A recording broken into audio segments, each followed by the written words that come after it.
बिस्मिल्लाहिर्रहमानिर्रहीम। अस्सलाम वालेकुम। मैं Mohammad Shoaib from ANS foreign consultant आप सबकी खिदमत में हाजिर हूँ। हमारे साथ आज हैं हमारे बड़े हरजत अजीज़ मिस्टर सैयद अलीम जैदी साहब, जो कि आर सी आई सी इमिग्रेशन लॉयर हैं कनाडा में। तो हम इनको वेलकम करते हैं। अस्सलाम वालेकुम सर, कैसे हैं आप? वालेकुम अस्सलाम शुएब साहब। पहले तो आपका बहुत ज़्यादा शुक्रिया कि आपने इस पॉडकास्ट में मेहमान के तौर पर मुझे चुना। आपका भी यही काम है और हम भी यही काम करते हैं, तो हर दूसरे दिन किसी न किसी पॉडकास्ट या टीवी प्रोग्राम में होते हैं। तो ये पहली दफ़ा बेसिकली नाजरीन के लिए कि ये कॉम्बिनेशन है। बेसिकली शुएब साहब, आप आजकल पाकिस्तान में हैं जी जी जी जी जी, मैं पाकिस्तान में और हूँ। मैं कनाडा में हूँ। जी और जी मैं कनाडा के अंदर हूँ। तो और दूसरी अभी आपने कहा इमिग्रेशन लॉयर। तो बेसिकली मैं आपको करेक्ट करता चलूँ, चूँकि मेरे नाम के साथ भी RCIC-IR भी लिखा है। मैं इसका मतलब आपको वाजे करता हूँ तो आपको समझ आ जाएगी और हमारे नाजरीन को भी इससे फ़ायदा होगा कि इसका मतलब है regulated Canadian immigration consultant. So they are not lawyers. और लॉयर देखें, लॉयर कभी भी इमिग्रेशन लॉयर नहीं होता। लॉयर तो लॉयर होता है, लाइक जैसे पाकिस्तान में MBBS डॉक्टर होता है। He is able to deal with all kind of medical issues. तो जो लीगल इश्यूज को डील करने वाला बंदा होता है, वो जो तमाम को डील करता है, वो लॉयर होता है। जो कंसल्टेंट होता है वो बेसिकली इमिग्रेशन होता है, because he is just trained on और authorize to practice on immigration matters. तो ये थोड़ा सा फर्क है, लेकिन जाहिर है मतलब है कि उर्फे आम में इमिग्रेशन लॉयर कह लें, आप इमिग्रेशन कंसल्टेंट कह दें, वन इज सेम थिंग। क्योंकि जब भी आप कोई मुझसे बात करेंगे तो या मुझ जैसे किसी रेगुलेटेड प्रोफेशनल से बात करेंगे, तो आपको वो राइट अवे बता देगा कि जो काम आप एडवाइस कर रहे हैं उनको करने के लिए, वो वेदर उनकी ज्यूरिस्डिक्शन में आता भी है या नहीं आता है। तो जो आपने कहा, अगेन मैं आपका शुक्रिया अदा करूंगा और दूसरे नाजरीन के लिए कि ये पॉडकास्ट की पहली सीरीज़ है। शुएब साहब से ऑलरेडी हमने ऑफ दी कैमरा ये डिसाइड किया था कि हम आने वाले वक्तों के अंदर, चूंकि immigration is all together change now, तो अब नई जो रियलिटीज़ हैं और नई जो रूल्स एंड रेगुलेशंस हैं उनको अनफोल्ड करने के लिए, जाहिर है ये तो एक पॉडकास्ट है, विल जस्ट लास्ट फॉर 10 और 15 मिनट्स और मे बी 5-10 मिनट्स, जो आजकल TRP का स्टाइल है। तो लेकिन हम एक फ्रैंक गुफ्तगू करेंगे, just to let our viewers know कि जो राइट इंफॉर्मेशन है वो क्या है। तो आपका एक बार फिर बहुत ज़्यादा शुक्रिया। sir, always welcome. Basically, in Pakistan, so many consultants, they are saying that we have immigration lawyer. तो पहली बात यह है कि मेरे दिमाग में वो बैठा हुआ था, ठीक है। हालांकि I am in contact with you for the exactly. Last more than 10 years। मैं आपके साथ कॉन्टैक्ट या हूँ एंड मैं अपने नाज़रीन को भी बताता चलूँ, मैं Canadian immigration study visitor anything, जब भी मुझे कुछ चीज़ें पता करनी हो तो ये सर मेरे बड़े भाइयों जैसे भी है, और मैं इनसे अपनी गाइडेंस मतलब गाइडलाइन लेता हूँ, गाइडेंस लेता हूँ। और whenever someone reach to Canada और उनको कोई भी गाइडेंस चाहिए हो तो मैं इनके थ्रू करवाता हूँ। तो और दूसरे दूसरे शुएब साहब, ये भी बताते चले कि we are also from the same city. हम 10 साल पहले सुपरमार्केट के अंदर आपके ऑफिस में सर क्या मुलाकात बात हुई याद थी करा दी है। एक्सीडेंटली। जी जी जी। उस वक्त तो हम जवान से बच्चे थे, तो आप हमारे पास आए थे, और उस वक्त आज से तकरीबन 10-11 साल पहले सर ने ही मुझे कहा था कि Shoaib, you have to go for the podcast because आपकी एनर्जी लेवल बहुत हाई है। उस वक्त तो मैं जी जी। जॉब करता था, पर यह है कि सर की बात को मैंने सीरियस लिया, और मैं फिर काफी इसके साथ इंटरेक्ट था। तो मैंने कहा सर देखें, आजकल पाकिस्तान के हालात कैसे हैं कि हर बंदा जो है ना, जो बात कहता है और वो होती नहीं है और वो कर जाता है। मैं मार्केट में अभी आया हूं और मैं मार्केट में लेकर आना चाहता हूँ क्लियर ट्रांसपेरेंट चीजें। So for that I needed a legit person from Canada. तो मैंने कहा सर, आप हमारे पॉडकास्ट में हैं, जो भी इंफॉर्मेशन मुझे चाहिए होगी आप मेरे थ्रू मेरे व्यूअर्स को भी बता दीजिए। और जैसे मुझे आज एक चीज पता चली है, हालांकि हम दोनों राब्ते में हैं, मुझे एक चीज पता चल गया that he is an immigration consultant not a lawyer. तो ये चीज आपने मुझे क्लियर कर दिया sir, thank you very much for that. तो सर चले हम मैं जैसे कि मैंने हमारी आपस में एक बात ये हुई थी कि हम पॉडकास्ट करेंगे, थोड़ा थोड़ा करेंगे, पर नाजरीन को कोशिश करेंगे डेली गाइडलाइन दें। और इस साथ नाजरीन भी हमारे जो है ना, मेरे जो मैं पॉडकास्ट कर रहे हैं उसके नीचे जब कमेंट्स करेंगे उसको मैं फिर कोशिश करूंगा आपके थ्रू रिप्लाई कराऊंगा। तो सर एग्जैक्टली।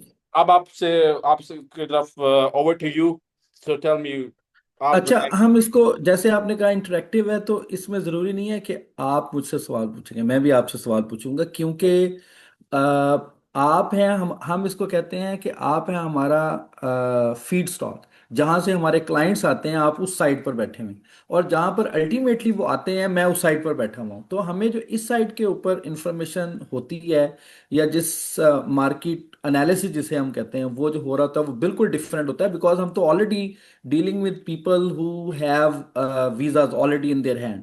जबकि आप उस साइड पर होते हैं जहां पर आप एप्लीकेंट्स को डील कर रहे होते हैं, आप एस्पिरेंट को देख रहे होते हैं, लोग आपसे मुख्तलिफ तरीके पूछ रहे होते हैं, मुख्तलिफ जो है ना वो बंदों के बारे में पूछ रहे होते हैं, जी बताएं जी, हमने जो है ना कोई हमें रिलायबल बंदा दे दें जी, हमारा बंदा वहां पहुंच गया है, या हमारे बच्चे या बच्ची की शादी हो रही है वगैरह वगैरह, तो उसके लिए हमें क्या तैयारी करने की ज़रूरत है।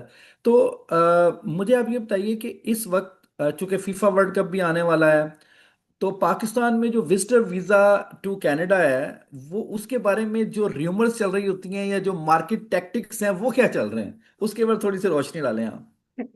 सर बड़ा अच्छा सवाल किया है, और आपने वो ऐसी चीजें आप तो बिल्कुल क्लियर कह रहे हैं कि मैं सब कुछ बता दूं, पर चलें आपने जैसे पूछा सर, बेसिकली आजकल आपने सही कहा कि फीफा वर्ल्ड कप को लेके हर बंदा कह रहा है कि आप हमारे पास आए, हम आपको टिकट सेल करा देते हैं। देखिए पाकिस्तान में, और not not only Pakistan, we are not targeting Pakistan, मैं यूएई में भी होता हूँ, देयर आर सो जी मेनी जी पीपल जी। From UAE who are living in UAE.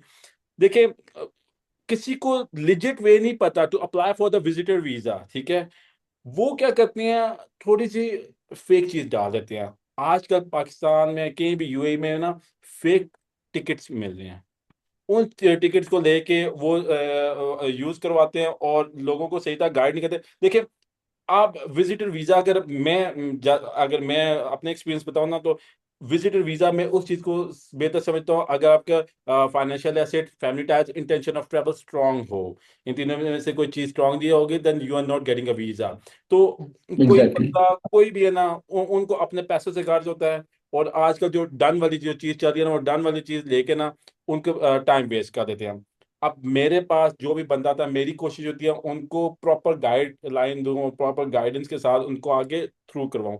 अल्हम्दुलिल्लाह पिछले दिनों मेरे वीजा लगे भी हैं कस्टमर के, बट ये नहीं कि वो दे वर नथिंग, दे वर समथिंग, और उनका प्रोफाइल अच्छा था, तो मैंने उनके प्रोफाइल को मद्देनजर रखे कंटिन्यू कर दिया। पर फिर अगर कट इन शॉर्ट मार्केट की बात करें तो सर, मार्केट में वो देखते नहीं है किसी के प्रोफाइल को, हर बंदा अपनी जेब को देखता है। वो पहले कहता है we give the priority to our pocket, हमारी जेब में जो आगे जाए, बाकी कस्टमर जाए जहां मर्जी जाए, ठीक है। और जब किसी का वीजा लग भी जाता है ना, तो वो फिर आगे किसी, उनको पता नहीं होता आगे किसके आगे थ्रू, वो कहते हैं आपका वीजा लग गया, चलो अल्लाह हाफिज। तो अब आप बताएं। बिल्कुल ऐसा ही है। तो पहले मैं यहाँ से शुरू करूंगा। आपने कहा जी कि फेक टिकट्स मिल रही हैं पाकिस्तान के अंदर, तो भाई जिस मुल्क के अंदर जो है वो फेक वीजाज बिक सकते हैं, जो visa is like a next level, ticket तो देखे एग्जैक्टली। ना बड़ी नॉर्मल सी बात है। तो जिस मुल्क के अंदर वीजा के स्टिकर बिक रहे होते हैं, जॉब ऑफर फेक बिक रही होती है, तो वहां पर टिकट बिकना तो कोई ऐसी मायूब बात नहीं है, ये तो it's very simple to understand के। जाहिर है, देखिए ऐसा होता है कि ये जो डन बेस की ये जो डन बेस का जुमला है, ये टर्मिनोलॉजी है, ये पहले तो अंडरस्टैंड करने की जरूरत होती है कि ये लोग यूज क्यों करते हैं। देखें, एक लफ्ज होता है टेम्पटेशन। आपको टेम्पटेशन दी जाती है कि आप किस तरीके से आसानी से आप एक ट्रैप के अंदर आ जाएंगे। जैसे आप कबूतर पकड़ने के लिए, आप बिल्ली पकड़ने के लिए, आप चूहे पकड़ने के लिए ट्रैप लगाते हैं। तो मैं जो डन बेस की एडवर्टाइजिंग है ना, जैसे 100% वीजा गारंटीड, आप फेक जॉब ऑफर आपको दे देते हैं, आपको जैसे मैंने बल्कि पिछले दिनों, तो आपके लिए ये बात सुनकर बड़ी हैरानी होगी कि किसी ने मुझे पीआर कार्ड डायरेक्ट, उसने कहा जी आप हमें दें, हम अभी आपको पीआर कार्ड भेज देते हैं, और वो सचमुच एक कार्ड था, very resembled to actual original PR card, और उसके ऊपर उनकी तस्वीर भी लगी हुई थी, और वो एक चमक सा था, मैपल लीफ होता है, वो भी उसके ऊपर नजर आ रहा था। तो मैंने उनसे छूटते ये पूछा कि आपने किसी स्कीम के अंदर अप्लाई किया था, कभी कोई फॉर्म साइन किया था? उन्होंने कहा नहीं। मैंने कहा कोई आपने डॉक्यूमेंट्स वगैरह भेजे थे, कोई आइट्स वगैरह किया हो कुछ और आपने? उन्होंने कहा नहीं, मैंने तो सिर्फ एक पासपोर्ट की कॉपी दी थी। तो फिर मैंने कहा ये तो फिर जो है ना आपके सामने ही है। क्योंकि अगर आप लीगल, ये देखें, वीजा ग्रांटिंग जो है या परमानेंट रेजिडेंस, ये एक लीगल प्रोसेसिंग, एक एक लॉ बने हुए हैं। जैसे हम उसको जो है वो इरपा कहते हैं यहाँ पर, इमिग्रेशन रिफ्यूजी प्रोटेक्शन एक्ट। तो उसके मुताबिक जो है उन्होंने मुख्तलिफ स्ट्रीम्स बनाई हुई हैं कनाडा आने की, जो 100 से ज्यादा है। मजे की ये बात है। तो हम भी कभी कभी ये जुमला कहते होते हैं कि हर आदमी क्वालिफाई करता है किसी ना किसी स्ट्रीम के अंदर। इवन के एक स्ट्रीम जो है ना वो H&C भी है, ह्यूमैनिटेरियन कंपैशनेट ग्राउंड्स, उसके ऊपर भी आप अप्लाई कर सकते हैं। तो लेकिन इसका मतलब ये नहीं होता कि आप बिल्कुल ही आप पासपोर्ट ही देंगे और आपका वीजा लग जाए या वगैरह वगैरह। जैसे आपने पहले भी हाईलाइट किया कि आपको स्ट्रॉन्ग सोशल और इकोनॉमिक टाइज दिखानी होती हैं, आपका कोई ऑलरेडी कोई ट्रैवल हिस्ट्री होती है। बिकॉज कनाडा देखें, बड़ा कनाडा का जो वीज़ा प्रोसेसिंग है या वीज़ा रेट है, वीज़े का जो स्टेटस को जब आप रेट करते हैं, तो ये अमेरिका के साथ, ऑस्ट्रेलिया के साथ, यूके वगैरह के साथ फॉल करता है। तो ये कोई इतना इजी तो नहीं है। लेकिन होता क्या है कि वो टेम्पटेशन इतनी होती है, क्योंकि हमारे पाकिस्तान के अंदर इकोनॉमिक कंडीशंस ऐसी होती हैं कि लोग आसानी से इसको उन्हें ये जो है ना ख्वाहिश पैदा होती है कि यार हम भी बाहर चले जाएं। और लोग देखें, मैं आप जिंदगी में देखते हैं कि बहुत सारे लोग, एक शॉर्टकट वे है टू मेक मनी, हम्म। कि आप PhD करते हैं and then you are able to make maybe 300,000 Pakistani rupees. लेकिन अगर आप बाहर के मुल्क में चले जाते हैं और if you drive a cab या आप कुछ छोटी मोटी जॉब भी करते हैं, तो आप 10,000 10 लाख तक महीने का बना सकते हैं। तो ये इस तरह की टेम्पटेशन होती हैं, और अलॉन्ग विद स्टोरियां होती हैं। जब हम जैसे लोग आते हैं तो उनका जो बिहेवियर होता है वो लोगों को दिखाते हैं कि might be they have some, like they have achieved something extraordinary, और वो उसको रिफ्लेक्ट करते हैं। तो ये सब चीजें आपने देखा ही। और फिर देखें, मैं आखिरी बात कहूंगा, कोई बंदा पढ़ा लिखा है या अनपढ़ है, इररिस्पेक्ट ऑफ एवरीथिंग, हर बंदे की देखे दिल की एक ख्वाहिश होती है कि वो एक अच्छी जिंदगी गुजारे, उसकी फैमिली एक अच्छी जिंदगी गुजारे, वो इस कंडीशन में चला जाए कि वो अपने फैमिली वालों की हेल्प कर सके, अपने बाल बच्चों को अच्छे तरीके से पढ़ा सके वगैरह वगैरह। तो ये तमाम चीजें, चूंकि हमारे पाकिस्तान की कंडीशन ऐसी होती है, और पॉलिटिकल इंस्टेबिलिटी की वजह से, इकोनॉमिक पावर्टी की वजह से, ऐसा होता है कि हर आदमी बाहर जाना चाहता है, क्योंकि उसके नज़दीक यही एक आसान तरीका होता है कि अगर वो सरहद पार कहीं भी दूसरे मुल्क में चला जाएगा, तो माइट भी वो जो उसकी लिविंग है और जो उसका लाइवलीहुड है वो बेटर हो जाए। तो इसलिए टेम्पटेशन बहुत सारी होती है। लेकिन देखिए, होता है ऐसा है कि ये जो डन बेस वाले बंदे होते हैं, ये आपकी उस ख्वाहिश को जो है वो उम्मीदें प्ले करते हैं। उम्मीदें उम्मीदें देते हैं। Exactly exactly। और उसके अंदर होता क्या है कि अभी तक मैं ये नहीं कहता। देखिए, नंबर एक तो मैं हमेशा ये कहता होता हूँ कि हम तो खुद देखें ना, मैं और आप जब सोशल मीडिया के ऊपर आप ये पॉडकास्ट लगाएंगे, तो हम शीशे के घर में बैठे हैं ना। अच्छे बुरे कंसल्टेंट भी होते हैं, लॉयर्स भी होते हैं, इंसान भी होते हैं वगैरह वगैरह वगैरह। तो हम ये नहीं कहते कि कोई ABC बंदा गलत क्यों कर रहा है। हम मुख्तलिफ टैक्टिक्स शेयर करने की कोशिश करते हैं, जिससे लोगों को अंदाजा हो सके कि यार गलत क्या होता है और सही क्या होता है। तो देखिए, गलत ये होता है कि आप जो है वो, एक तो नंबर एक जो डन बेस वाले लोग होते हैं, वो उनके पास तो कोई गारंटी नहीं होती है। मसलन अगर आप मुझसे पूछें कि मेरे पास लाइसेंस, देखें मैंने अपने नाम के साथ लिखा हुआ है, ये लाइसेंस मुझे अथोराइज ही नहीं करता कि मैं आपको एक काम कहूं कि हाँ जी शुएब साहब, आप हमें ये काम देंगे तो ये डन बेस हो जाएगा जी, आप फिक्र ही ना करें जी, ये तो 10 दिन में। Because that is not in my control. मेरी जॉब ये है कि आपके प्रोफाइल को बेस्ट प्रेजेंट करना बिफोर वीजा ऑफिसर या इमिग्रेशन ऑफिसर, और फिर उसके फैसला उसके हाथ के अंदर है। और आप यकीन कीजिए कि मुझे समझ नहीं आती कि डन बेस को कहने वाले लोग और डन बेस को समझने वाले लोग और फिर उसको अप्लाई करने वाले लोग किस तरीके से सोचते हैं। आप देखिए, आज का सारा सिस्टम जो है ना वो डिजिटल है। मुझे, इवन लिविंग इन कनाडा, मैं IRCC के ऑफिस से मैं 5 किलोमीटर दूर रहता हूँ, एक ऑफिस के 5 किलोमीटर, बिकॉज IRCC के ऑफिस तो पूरे कनाडा के अंदर है। लेकिन देखिए कि आपको ये नहीं पता होता कि आपको इतना से तो होता है कि ये ऑफिस इस चीज के अंदर स्पेशलाइज करता है।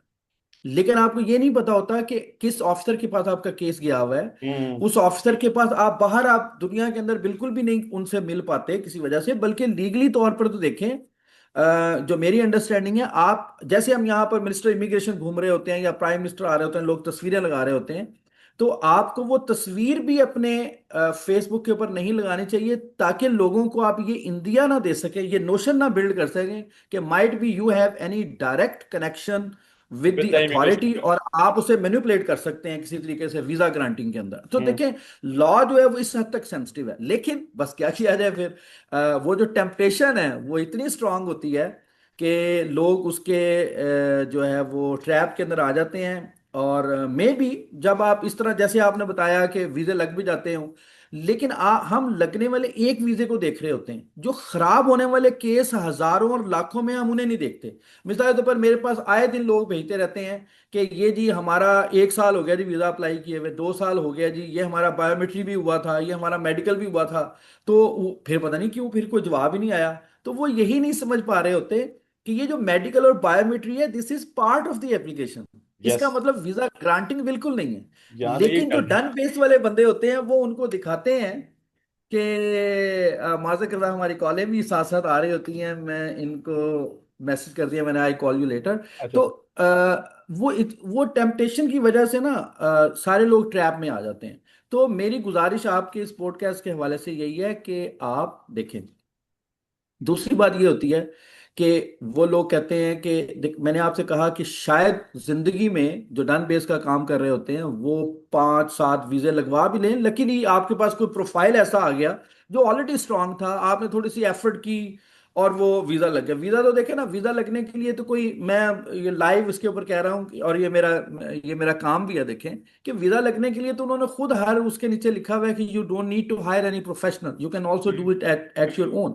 जब आप एट योर ओन कर सकते हैं, तो अगर आपकी थोड़ी बहुत ही कोई सेंस रखने वाला बंदा हेल्प कर देगा, तो वीजे के चांस जाहिर है उससे बढ़ जाते हैं। यकीनन उससे जिस बंदे का थोड़ा बहुत सेंस होती है करने की, जैसे मैं हमेशा कहता होता हूँ, सियालकोट के लोग जो रहने वाले हैं, जेहलम गुजरात के जो लोग रहने वाले हैं, उन्हें आम शहरों के मुकाबले में जब लोग हमसे क्वेरीज करते हैं तो हमें समझ आ रही होती है कि इस बंदे को सेंस है, इसको बैंक स्टेटमेंट की समझ है, इसको कहीं से इनविटेशन लेने की समझ है, इसको ये समझ है कि मैंने अपने प्रॉपर्टी डॉक्यूमेंट साथ लगाने हैं, मैंने ये शो करना है कि मैं एक स्ट्रांग बिजनेसमैन हूँ, वगैरह वगैरह वगैरह वगैरह। लेकिन कहने का मतलब ये है कि वो 2 4 5 का तो वीजा लग जाता है साल में, लेकिन लाखों की तादाद में वो वीजे खराब, वो लोगों के प्रोफाइल खराब कर देते हैं। मैं आपको बात बताऊं, मेरे कई दोस्त हैं जो मुझे भेजते हैं, ये हमने किया था। अच्छा, जब एक तरीका होता है ATIP नोट्स लेना, GCMS नोट्स भी उसने कहते हैं, कि हम अप्लाई करते हैं as a consultant on behalf of you, जैसे आपका आपने अगर वीजा, तो वो आपके नोट्स मिल जाते हैं, तो पता चलता है उनके ऊपर तो 5 साल का बैन लगा हुआ है। हाँ। अब वो 5 साल का बैन उन्हें रेस्ट्रिक्ट कर देता है अगले, एक तो तमाम बड़े मुल्कों को वो वीजा अप्लाई नहीं कर सकते, क्योंकि ये सारे कनेक्टेड है। आपने 5 आइज, आपने 20 आइज टर्म में सुनी होंगी, जिसका मतलब ये होता है कि अगर आपने कनाडा का वीजा अप्लाई किया और ये रिजेक्ट हो गया, तो अब अमेरिका का वीजा भी जो है ना, वो आप बताएं या ना बताएं, उन्हें ऑलरेडी पता वो होता है। रिस्क तो में। आइज, वो 5 आइज का मतलब है they already know whether you tell them और नॉट। और आपका अगर बिल्कुल ब्लैंक पासपोर्ट भी हो और उसके ऊपर कोई स्टैंप भी ना लगी हो कि आप कभी इंटरव्यू के लिए गए थे, तो इवन देन उन्हें पता होता है। और जैसे ही आप उसको हाइड करते हैं, 5 साल का बैन आपके ऊपर लग जाता है।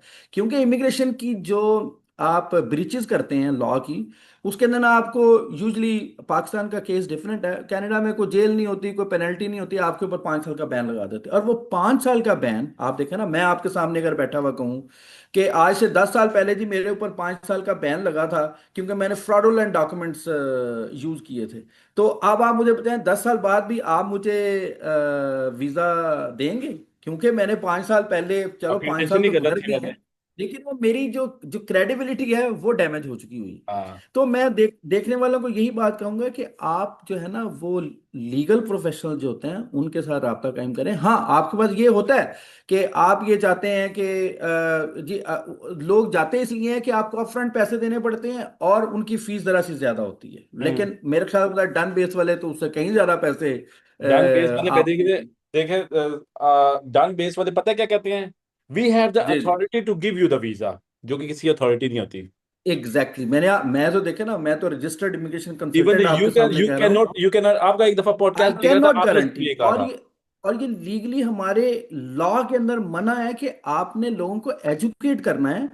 और आपने उनके केस को बेस्ट प्रेजेंट करना है, लेकिन आपने किसी को गारंटी नहीं दी, आप किसी को एश्योर नहीं। और जब भी आप मेरे साथ कांटेक्ट करेंगे, उसके अंदर एक वाजे मोटी सी लाइन लिखी होती है कि I am not giving you any surety for the approval of the visa. तो हकीकत ये है। लेकिन फिर बात वहीं आ जाती है कि आके वो टेम्पटेशन इतनी है, वो जैसे जब हम जैसे लोग जाते हैं, जब वो टीवी के ऊपर बाहर के मुल्कों को देखते हैं, लाइफ को वहां की देखते हैं, तो और वो जो इकोनॉमिक अपॉर्चुनिटी हिडन है, बेसिकली देखें ना, बाहर के मुल्क में कौन बंदा आके प्रदेश के अंदर धक्के खाना चाहता है? कोई भी नहीं। लेकिन for sake of that economic opportunity, उसके लिए लोग फिर रिस्क लेने के लिए तैयार हो जाते हैं, और यही टेम्पटेशन है। तो मैं नहीं, आपने तो ऑलरेडी, ये हमारा मकसद ही ये था कि लोगों को सही और गाइड सीधी करना। बात बताई जाए। Exactly exactly। तो मैं भी यही कहूंगा कि आपके पास भाई, जो भी इमिग्रेशन कंसल्टेंट, लॉयर, या जो भी कोई लीगल प्रोफेशनल है, आप उसके साथ रेट के ऊपर कर लें। जाहिर है हमारी तो रोजी रोटी यही है। हमने डॉक्टर से लाइसेंस, हमने गवर्नमेंट से लाइसेंस लिया हुआ है कि हमने इस काम को, उनकी ट्रेनिंग की। और फिर ये लाइसेंस भी देखिए, मैं दूसरी बात, ये लाइसेंस भी हमें ऐसे नहीं दिया जाता, एक पूरा मॉड्यूल है, अ, एक पूरा प्रोग्राम है, इमिग्रेशन कंसल्टेंट प्रोग्राम, जिसके ऊपर आपकी ट्रेनिंग होती है।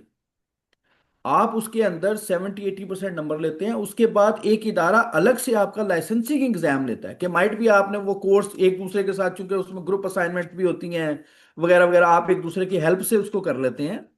और वो भी लर्निंग है, जाहिर है मैं आपसे सीखता हूँ, आप मुझसे सीखते हैं। लेकिन फिर आपका एक इंडिविजुअल टेस्ट होता है, सिनेरियो बेस्ड। आप उस टेस्ट को पास करते हैं, अलोंग विद आपकी क्रेडिबिलिटी ठीक होती है, आपके ऊपर कोई फाइनेंशियल एलिगेशन नहीं होती हैं, आपका बैकग्राउंड चेक बिल्कुल ठीक होता है, तो तब आप कहीं जाके ये जो मैंने अपने नाम के साथ लिखा हुआ है, तो ये लिख पाते हैं। तो ये आप कह सकते तो हैं, प्राउडली कह सकते हैं दैट आपने नाम के साथ ये लगाया हुआ है। इसीलिए तो हम एग्जैक्टली लोग आपके साथ देखे ना, आप, मैं तो आप, ये तो मैं लकी अपने आप को समझता हूँ कि आपने मेरे लिए टाइम निकाला। वरना मैंने तो, आपकी जरा नवाजी है। वरना देखे मैं कितने अरसे से आपके साथ राब्ते में हूँ, फिर मैं हाँ, कोशिश ऐसा कभी करता हूँ। ख्याल ही नहीं आया। वरना ये तो देखे ना, ये तो कभी, ये तो आज देखे आप पाकिस्तान में हैं, मैं कनाडा में हूँ, और हम ये बातचीत कर रहे हैं, तो like it's very simple to execute, कि आपने पॉडकास्ट के जरिए एक अच्छी इंफॉर्मेशन, जैसे आपके, आप और एरियाज के अंदर डील करते हैं और ममालिक के साथ, हम्म। तो कनाडा की भी ज़ाहिर है क्वेरीज आती हैं, तो वहां से ये बात आई कि आप 90% किसी को। क्वेरीज मेरे पास कनाडा की आती हैं, इसीलिए तो मैंने कहा कि अच्छा। अपने बड़े भाई बैठे हैं तो उनसे गाइडलाइन ले लें। हाँ हाँ जरूर। तो इस हवाले से एक आसान सा तरीका ये है कि जैसे हमने डिस्कस भी किया था कि हम एक सीरीज शुरू करते हैं, जिसमें हम, आज का प्रोग्राम थोड़ा सा लंबा इसलिए भी हो गया कि इंट्रोडक्टरी था, इंट्रोडक्टरी था। और और लोगों को इंगेज करने के लिए हम, कि हम ये रेगुलर बेसिस पर करने की कोशिश करेंगे, तो हम दो चार या किसी एक प्रोग्राम को डिस्कस करेंगे। और क्योंकि ये जरा पहला प्रोग्राम होता है क्रेडिबिलिटी बिल्ड करने के लिए, लोगों को अपने साथ इंगेज करने के लिए, तो इसलिए भी मैं, आप थोड़ा सा ज़्यादा टाइम ले रहे हैं। लेकिन आइंदा आने वाले प्रोग्रामों में we would try to be very very concise and to the point, कि किसी एक प्रोग्राम के ऊपर की दो तीन बातों को डिस्कस किया जाए, एंड देन मूव ऑन। ठीक है। अच्छा सर, एक लास्ट क्वेश्चन ही आपसे करूंगा, उसके बाद फिर हम प्रोग्राम को वाइंड अप करेंगे, बिकॉज हमने आगे के लिए भी थोड़े टॉपिक्स रखते हैं, बिकॉज ये हमारी एग्जैक्टली। सीरीज इंशाल्लाह अच्छी जाएगी और हमारी कामयाब भी जाएगी। अच्छा सर, मुझे ये बताएं, श्योर। जैसे कि आजकल कंसल्टेंट्स ने अपने ऑफिस में सर्टिफिकेशन लगाई होती है, like they have the lawyer certification, they have the lawyer, और वो उनके बिहाफ गाइडलाइन दे रहे होते हैं। इसमें क्या सदाकत है? क्या हमें अलाउ है, जैसे मैं आपके सर्टिफिकेट अपने ऑफिस में लगा सकता हूँ? मैं कह सकता हूँ हाँ जी, अलीम साहब के बिहाफ में बोल रहा हूँ, जी मेरे पास वकील साहब हैं पर मैं बोल रहा हूँ, बताएं इसके बारे में। अच्छा, बड़ा अच्छा क्वेश्चन है। फिर ये एक लंबा क्वेश्चन है, लेकिन उसको कोशिश करते हैं कि कोई नहीं। देखिए, आप, you can be my agent, but आपको देखिए, जैसे मैंने आपसे पहले कहा कि ये लाइसेंस साथ RCIC-IRB लिखने के लिए मुझे दो एग्जाम देने पड़े हैं, अलॉन्ग विद एक साल की स्टडी के। तो ये इतना आसान काम नहीं, इस तरह बीइंग एजेंट होना भी आसान काम नहीं है। उस एक लॉ के अंदर एक एजेंट रेगुलेशन, हमारे कुछ रेगुलेशन हैं जिनके तहत हम मुख्तलिफ काम करते हैं, तो एजेंट रखना अलाउड है। लेकिन उसके लिए एक पूरा उन्होंने सेट प्रोसीजर रखा हुआ है, जिसकी ब्रीच नहीं होनी चाहिए, और वो बिल्कुल ऐसे ही है। मिसाल के तौर पर, आपने नहीं, आपने लगाना होता है उस वक्त जब आप हमारे साथ रजिस्टर्ड एजेंट होते हैं। और उस रजिस्टर्ड एजेंट का मतलब प्रोफेशनल एडवाइस देना नहीं है, ये आपने जहन में रखना है। उसका काम सिर्फ एडमन सर्विस प्रोवाइड करना और मार्केटिंग जो सर्विसेज है वो प्रोवाइड करना है। मतलब आपके थ्रू और कराना है फिर, किसी के पास? Exactly exactly. और फिर होता ऐसा है कि जब हम हमारे रजिस्टर्ड एजेंट्स होते हैं, हमने उनकी प्रॉपर ट्रेनिंग की होती है, जैसे हमारी ट्रेनिंग हुई भी होती है, वैसे ही हमने आपकी ट्रेनिंग की होती है कि आपकी ये जॉब है और आपने ये चेकलिस्ट और ये आपने असेसमेंट फॉर्म्स यूज करने हैं लोगों को गाइड करने के लिए कि जैसे मैंने आप बताया 100 से ज़्यादा तरीके हैं कनाडा आने के। तो आपने वो असेसमेंट फॉर्म उनको प्रिलिमिनरी इन्फॉर्मेशन देनी होती है और वो फिर आपने हमें रेफर करनी होती है और हमने देखना होता है कि वो इस प्रोग्राम के लिए है। फिर आपने उनके साथ, जाहिर है आप उस मुल्क के अंदर बैठे होते हैं, उस ऑफिस के अंदर बैठे होते हैं, तो आपने डॉक्यूमेंट्स को कैसे हैंडल करना है, डॉक्यूमेंट्स को हमें भेजना कैसे है, कौन कौन से डॉक्यूमेंट्स है। कुछ काम ऐसे होते हैं जैसे वेस्ट वैल्यूएशन, तो उसके लिए कोई लाइसेंसिंग आपको नहीं चाहिए, जैसे आइल्स के बारे में गाइडिंग है, सर आजकल तो आपने वो पाकिस्तान प्रोवाइड में करना। लोग एडोब पे बैठ के वेस्ट की निकाल लेते हैं सर्टिफिकेशन। Exactly exactly. अब ये तमाम देखे ना, जैसे बात आपने की है कि लोग जब वीजा और पीआर कार्ड दे रहे हैं, तो ये वाली चीजें करना तो फिर बहुत ही आसान काम है। लेकिन मैं देखिए छोड़ता, देखें अहम ज्यादा ये है कि मेरी और आपकी देखें, हमको पॉलिसिंग तो नहीं ना कर रहे, ना हम्म, आपके पास वो अथॉरिटी है ना मेरे पास अथॉरिटी है। हम्म। हम लोगों को सही बात बता रहे हैं and then leave it on people कि वो खुद डिसाइड करें कि उन्होंने, देखें कि उन्होंने जाना किसके पास है। देखिए मैं एक छोटी सी एक बात आपको समझाने के लिए करता हूँ कि पाकिस्तान के अंदर इकोनॉमिक कंडीशंस की वजह से लोग जुगाड़ के चक्कर में होते हैं, मतलब दिस इज वेरी कॉमन कि शॉर्टकट। लोग जुगाड़ के चक्कर में, शॉर्टकट के चक्कर में होते हैं। तो वो जुगाड़ के चक्कर में होते हैं, वो अपना प्रोफाइल बिल्ड नहीं कर रहे होते हैं, लेकिन वो अक्सरों को जुगाड़ खुद ही लग जाता है, क्योंकि वो जिसको वो कहते वो पता नहीं जिसको मशहूर अपना केस कहावत है, दे रहे जब होते तक हैं वो भी लालची जुगाड़ जिंदा में है, बैठा होता जब तक लालची जिंदा है तो पता नहीं वो कौन सा क्या सीन था। एक मिनट में एक मिनट वो मेरी होल्ड करने जरा। है। जी जी। चले हाँ, मैंने कहा जब तक लालची जिंदा है ना, तो वो जो जो नौसरबाज है ना उनका काम चलता रहेगा। उनका काम चलता रहेगा। तो देखिए बात ये होती है कि आप अपने प्रोफाइल को, और देखिए फिर Canada is not end of world. मैं एट द एंड आपको ये कहना चाहूंगा कि आप कनाडा पैसे बनाने के लिए, देखिए मिसाल के तौर पर आजकल ऑनलाइन बिजनेसेस हैं, बल्कि मैं चाहूंगा कि कभी हम उसके ऊपर भी, एंटरप्रेन्योरशिप के ऊपर भी बातें फॉर द करें, स्टूडेंट थोड़ा सा living in motivational Canada, for the और स्टूडेंट उनका लिविंग इन एक्सपीरियंस। कनाडा उनके लिए। Exactly exactly. तो आप देखिए कि अब पैसे कमाने के लिए आपको स्मार्ट होने की जरूरत है। आप पाकिस्तान के अंदर ही बहुत सारे लोग हैं जो कनाडा और अमेरिका के अंदर काम कर रहे होते हैं, आप देखेंगे बहुत सारे प्लेटफॉर्म्स बन चुके हुए ई हैं, कॉमर्स। ई कॉमर्स के बन चुके हुए हैं। फिर दूसरे ये है कि आपके देखिए, जैसे मैं आपका जानने वाला, अब बहुत, अब ये मार्केट है, ये कंज्यूमर मार्केट है जो नॉर्थ अमेरिका, अमेरिका और कनाडा, और आप लोग जो है ना वो मैन्युफैक्चरर्स हैं, प्रोड्यूसर्स हैं, क्योंकि वहां पर चीपर रेट्स में चाइना क्यों जो है हर जगह जगह पर चला ले जाता पै है सकती है। और क्यों कामयाब है, क्योंकि वहां के लोगों के दरमियान में कनेक्शन है। आप लोग प्रोड्यूसर हैं और हम लोग कंज्यूमर हैं, और हम जैसे लोग जो आपकी जबान बोल सकते हैं, आपके मुल्क से हैं, आपके दोस्त होते हैं, आपके बहन भाई होते हैं, वो हेल्प कर सकते हैं एक कंज्यूमर मार्केट को एक प्रोड्यूसर मार्केट, एक मैन्युफैक्चरिंग मार्केट के साथ कनेक्ट करने में। तो लाइक देखें, वो बाहर आकर जो तरीका सोच रहे होते हैं कि आकर पैसे कमाने, अल्टीमेट तो ऑब्जेक्टिव पैसे कमाना है। मैं हमेशा बाहर आने को हमेशा कहता होता हूं कि ये आपकी सेल्फ इन्वेस्टमेंट होती है, कि आप बाहर आकर शॉर्टकट लगाते हैं। वही बात जो पहले भी बात हुई है कि शॉर्टकट है to make extra money quickly hmm. In in limited time. जैसे मैंने बताया कि वो, अगर आप कैब चलाएंगे या ट्रक चलाएंगे पाकिस्तान में, तो आपके इससे 2 लाख रुपए बनेगा, जबकि यहाँ पर आपके 10 लाख रुपया बनेगा। तो हम्म। इसलिए लोग यहाँ बाहर आने की कोशिश करते हैं। लेकिन अब जो है वो दुनिया के अंदर और बहुत सारे तरीके आ गए हुए हैं। तो ये जरूरी नहीं होता कि आपने कनाडा में आकर करना। मैं ऐसे लोगों को जानता हूँ जो बेल्जियम में गए, जो जापान में गए, जो किसी और मुल्कों में गए, और वो वहां से उन्होंने बहुत ज्यादा तरक्की की। तो आप बेसिकली ये जो एक्सप्लोरेशन की आपकी जर्नी होती है, जो सक्सेस जर्नी है, और कभी कभी ऐसा होता है देखें कि आप सऊदी अरेबिया में जाते हैं और तब आपका कनाडा का वीजा लग जाता है। तो जरूरी नहीं होता कि आपने डायरेक्टली लगवाना है, आप डिफरेंट पाथवेज यूज करते हैं, क्योंकि travel history is also a strong assessment that also area. Matters. तो आप उस तरीके से करते हैं, आप अपने प्रोफाइल को बनाते हैं वगैरह वगैरह वगैरह। तो डिसीव होने की बजाय और एक अंधे वाह किसी रास्ते पर चलने की बजाय और जुगाड़ की चक्कर में पड़ने की बजाय, आप अपने प्रोफाइल को बिल्ड करने की कोशिश करें, ताकि आज नहीं तो कल, कल नहीं तो परसों, परसों नहीं तो तरसों, देखें ना आपके वीजा लगने के चांसेस रोशन हो जाते हैं। और कनाडा से पहले आप किसी और मुल्क में चले जाएं, वहां पर ट्राई करें। फिर अल्टीमेटली मैं इस इंसान की ख्वाहिश को बिल्कुल कमतर नहीं समझता कि जाहिर है कनाडा उन ममालिक में है जहां पर सिर्फ बाहर आना नहीं होता, it provides a full package. आपकी आपके बच्चों की तालीम है, आपकी रिहाइश के जो है वो मामलात हैं, आपके रोज़गार के मामलात हैं, आपके हेल्थ के मामला, आपके बुढ़ापे के रोज़गार मामलात, वो तमाम चीज़ें इन मुल्कों के अंदर बहुत अच्छे तरीके से टेक केयर की जाती हैं। लेकिन मैं ये भी कहना चाहूँगा, लेकिन जब आप पैसा जब कमा रहे होते हैं, पैसे की बेस के ऊपर बहुत सारी आपकी खुशहाली रिलाय कर रही होती है।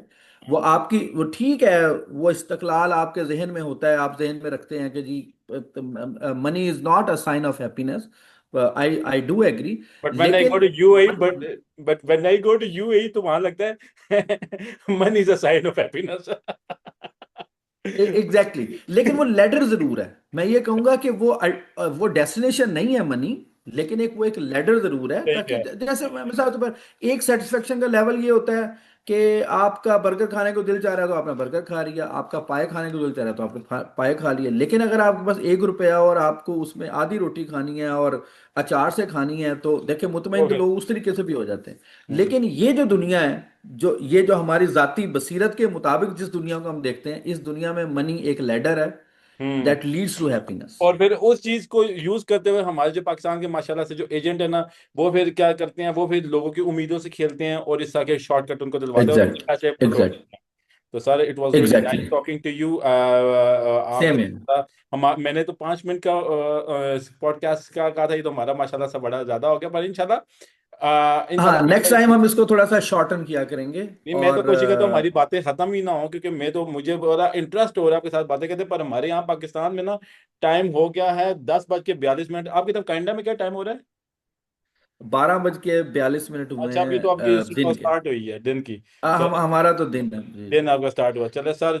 इंशाल्लाह इसी तरह हमारा पॉडकास्ट चलता रहेगा। तो thank you very much sir, आप हमारे साथ पॉडकास्ट में हैं। तो इंशाल्लाह नेक्स्ट पॉडकास्ट के लिए हम अपने नाजरीन को अल्लाह हाफ़िज़ कहते हैं। जुड़े रहिए एएनएस फॉरेन कंसल्टेंट के साथ। आपको भी किसी किस्म की कोई भी गाइडेंस चाहिए हो, आप जस्ट कमेंट करिए और मैं आपको उसी वक्त जवाब दे दूंगा। ठीक है जी, थैंक यू, अल्लाह हाफिज़। बहुत शुक्रिया शोएब साहब, अल्लाह हाफिज।